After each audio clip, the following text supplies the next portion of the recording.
Hello everybody, Hi everyone, my name is Serge. and my name is Claude, and today we're going to Talk about 4 steps to a happier life. Happier Life. We know that we are living a tough world and we are all looking for that happiness.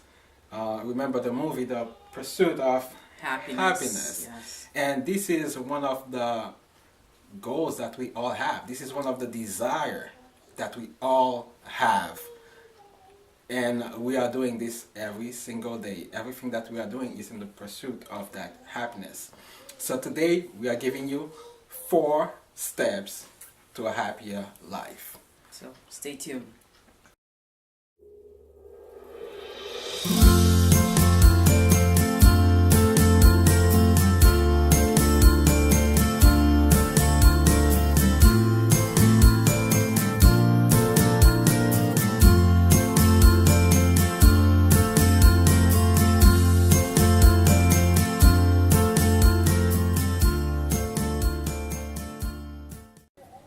Alright, so we're gonna start with the 4 steps to a happier life. 4 T's. So what are they? We have temple, we have talents, time, and treasures. So let's start with temple, your body. What do you have to say? Well, we are talking here about the body, your body. Many people don't realize that their body is their biggest asset. Okay? For all of us, your body is your biggest asset. There's no amount of money that is more valuable than your body. There's no house, no cars. You can put everything that you have. None of this is more valuable than your body. And this is why it's very important that you learn to take care of your body. So, and the way that you do that is by living a healthy lifestyle. Now, you may see that we call the body temple. Right? This is not something that we came up with.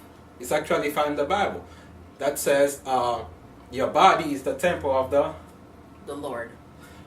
of God, the temple of the Holy Spirit. And we know that the temple is something that is very precious, right? It's if you are even it's not only precious in the Christian religion, but in all the other religions, right? There are some religions, their temple, to enter their temple, you have to take off your shoes, right? That's how holy, how sacred they consider the temple. So you need to see your temple that way, as holy, as sacred. Not any kind of people can enter these temples. You cannot enter any way you want to. So the same way you can't treat your body any way you want to. You can't put in any kind of things. Right? So you need to take care of your body. And give us some tip on how to take care of our body. So it goes back to what you put in. We'll discuss that. So it's a healthy eating habit. It's refrain from using any toxins such as alcohol, cigarettes, caffeine, and we focus a lot on exercise.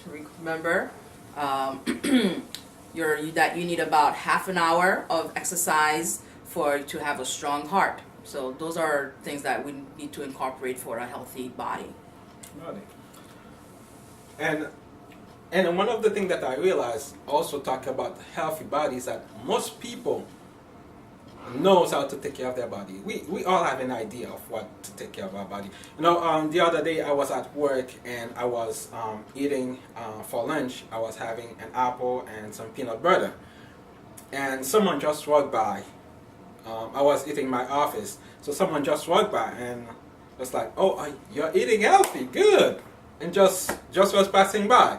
You know, and I kind of get this type of comments quite often. So we all have an idea of what to put in our body. We all have an idea of what's bad for our body. But the problem is that we're not motivated to do it. We're not willing to do it. We're not ready to put the work. right? We rather go easy on ourselves, and this is how we lose control of our body. We lose control of our health. So go ahead, just do it. All right, do what you need to do to take care of your body. A lot of people I hear say, well, healthy food, organic food, they're more expensive compared to, you just go quick McDonald's or a Subway and the food is right there ready to go. And there's a reason why it's cheap, because the quality of the food is it's less. So you got to think, an investment. Are you going to spend the money one way? Do you want to spend the money in a healthy way where your body is healthier, your mind is healthier, you're not suffering from chronic pain versus, I have a 5-minute meal. So it depends on when and where you want to spend the money. Is it now or is it later on with bad health? Yeah. Don't worry. We are healthcare professional and we don't want to see you on a hospital bed. So also one thing that we need to consider in taking care of our body is our mental health, our mental powers. So what you eat and the exercise that you are doing doesn't just benefit the outside of the body. Also your brain, your mental powers benefit from it. And not only it benefit from these things, but also studying and reading will help us develop your mental powers. Study have shown that those who spend time reading, doing research, the chances of getting Alzheimer's and dementia decreases drastically. So you got to keep that in mind as well. All right, so let's move on to the second T. Right, we're gonna go down to time. Your time. So this is one of the things that we all have in common, that we all have equally. How much time do we have? Everybody has 24 hours to deal with. All right. So we are on an equal playing field. You're rich, you're poor, you're white, you're black, you live in the West Coast, in the East Coast, Asia. We all have 24 hours. So what can we do within our 24 hours? So we need to use our hours to be productive. And this is what we want to promote. You need to be productive throughout the day. All right. We spend a lot of time idle in this society. We spend a lot of time on Facebook, on Twitter, watching TV, on YouTube, watching things that are not helping us, things that are not building us up, things that are not promoting learning, and we're not producing anything. So it's important that we are productive throughout the day. So how can we stay on task? So we need to set up goals. Pick the things that you need to do for that day. Write it down. Again, if you tend to write things down, you tend to fulfill it. You tend to fulfill it. And this is and you can see even God doing the creation. In Genesis, the first thing that we start with in Genesis is work. You see, God established a system where we have 7 days during the week, and 6 days in it we work. We work 6 days and we rest 1. Some people only work 1 and rest 6 days. So this is not good. We need to follow the system. When you're productive, it's better for you. And personally, one thing that I do is that when I wake up in the morning, I do my devotion and I'm praying, I will talk to God about the things that I have to do for the day. I tell him what I have to do for today and submit my list to him. So being productive is it's not only great that you are doing something good, but also it's good for your mental health as well, because you're achieving stuff. So and this build your self-esteem. This build mentally. It makes you stronger because you are a useful member of society. You are useful to the society. You are useful to your family, and definitely useful to yourself. All right. So let's move on to the third T, talents, your abilities. So what do you think? Identify your skills. Okay. Well, you got to be true to yourself, right? You got to know, what am I good at? What comes natural to me? Is it playing music? Is it reading? Is it helping other people? Is it creating stuff, arts and craft? So you got to find out what you're good at and explore it.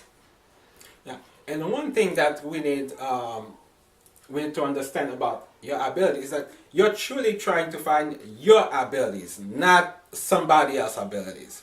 Oftentimes we look at someone and we see how this person is good at what he's doing, and we think that we have the same ability. You know, when we used to watch talent shows on TV like American Idols, things like that, you'll see a lot of people who want to sing, who think they can sing, and yet they can even sing a lullaby. You know? Sing something. Come on, I'm not into the competition. All right, I know I'm not good at it, so I don't sing. Right. All right, unless I'm in the shower or when I'm with you. So I try to discover. You need to try to discover your own talent, not somebody else, and work on it.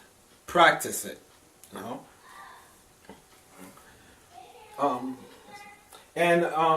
The other thing that we need to add on this talent and these skills is that you need to use it also for good, because you can have a talent and use it for bad. We have people who have ability to spit lyrics, you know, but what type of lyrics are they spitting, you know? Some of them are using it to promote immorality, to promote violence, aggression, and hatred. So you need to be careful also what you are using your skill for. Alright, so you need to have your goals, put your skills to use so that it can benefit you but also benefit others. We are not trying to benefit yourself by destroying others, by putting down others, which is what we see most people doing with their talents. You know, I'm good at something, so you're not, so I put you down, I'm crushing you, and, you know, so that I can say to everybody that I'm the best. So remember, you need to be careful with your talents. They are not yours, they are given to you so that you can use it to help others. Yeah. And our last one is your material possession, and that T is for treasures. So that covers financial literacy. Make money, keep it, and multiply it. So, no, this money thing is something that I'm very bad at. You know, I'll be honest with you. And I realized that the reason is that I was never educated in it. I never learned about it. Nobody ever taught me about it. And I realized that I'm not the only one. It's the whole society in general. We have a lot of debts. Our money, it just comes and goes, you know. That's because we are not educated in it. So we need to start educating ourselves. Just like I start doing, I read quite a few books that have opened my mind, and I'm trying to implement these things, like Rich Dad Poor Dad with Robert Kiyosaki, the Richest King in Babylon. I believe that's Napoleon Hill. I need to double check on that. I'll put the link in the description box. And also John Hope Bryan's book, Love Leadership, and quite a few other books out there that talk about financial literacy. And the thing that you need to know is about making money. You need to know how to make it, how to keep it, and how to multiply it. Most of us, we know how to make it. That's why we went to school for. Okay, school taught us how to make money. We have a profession, degree in some sort, and we know how to make it. But we are pretty bad at keeping it. Now, most of us are living from paycheck to paycheck. Yeah. So you're not keeping anything. And very, very few of us know how to multiply it. So we need to learn these steps and try to implement them in our lives. So, but do you love money? Do I love money? No, I don't love money. I don't love money. Yes. That's We just want money. Yeah. We just want it, and we need it. we need it. Yeah. Yeah. So, but the love of money is the root of All evil, basically. Yeah. But money is not the root of all evil. The love of money is the root of all evil. So there's nothing wrong with having money and having plenty of it. It's when you love it too much that you start compromising your principles. You start destroying others' livelihood, to gain more. That's where the issue lies. Yes. Yeah. So, we don't love money. So we need to make money a good servant, but never let money be your master. Yes. Master. So, and the last point that we want to make about treasure, but our material possession is Give. Is to give. From a biblical perspective, the Bible tells us to give some of our income, about 10% of it, and that tells me basically, it shows me that I am dependent on something greater than me. I was blessed with a job, and God asked me to give back. I don't know what he's using it for in terms of just helping us spread the message, but he says to give back. He gives me 90. He gives me 100%, and he says before you do anything with that 90%, here, take that 10%. Give back, and that shows for me there's a personal growth. One, it shows me that I am dependent on God. I am grateful with what he gave me, and he asked me to help others, and that's what that 10% is about. So plenty of people who have less than we do. We need to see this as a privilege, even though you work hard for it, but still it's a privilege to be able to have. So give to the less fortunate.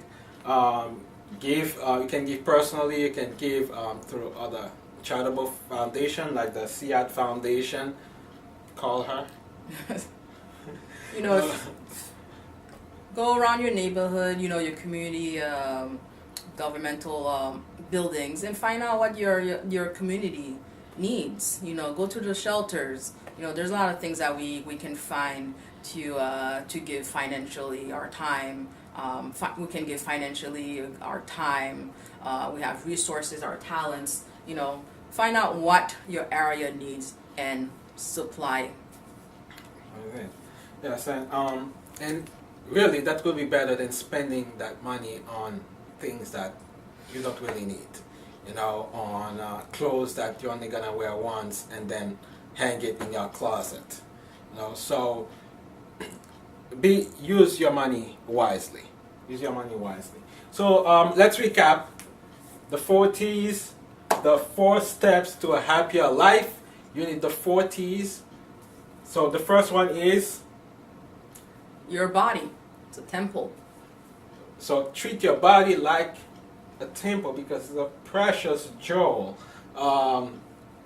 more precious than gold and diamond. All right. The second T is time. So remember, we have 24 hours. Make a list, make a task, and let's focus on just keeping on track. Next, talent. You have your abilities, figure out your own abilities, and find a way to use them to benefit others. And the last but not least, your treasures. So, teach yourself about financial literacy. You know, how to make money, not only to pay your bills, but also to multiply your money in an investment, etc. You know, making sure that the money that we have, the surplus that we have, we always need to give to the less fortunate. Alright, so these are the 4 keys that I want to share with you today. So I hope that you're gonna practice them starting today. You know, look at what's on the list that you can do today and start doing it. And if you like this video, give it a thumbs up, share it with others, and subscribe to our channel. Especially if you're not watching this on YouTube, go on YouTube and find Well-Being Makes Sense. So, bye. Thank you for joining us.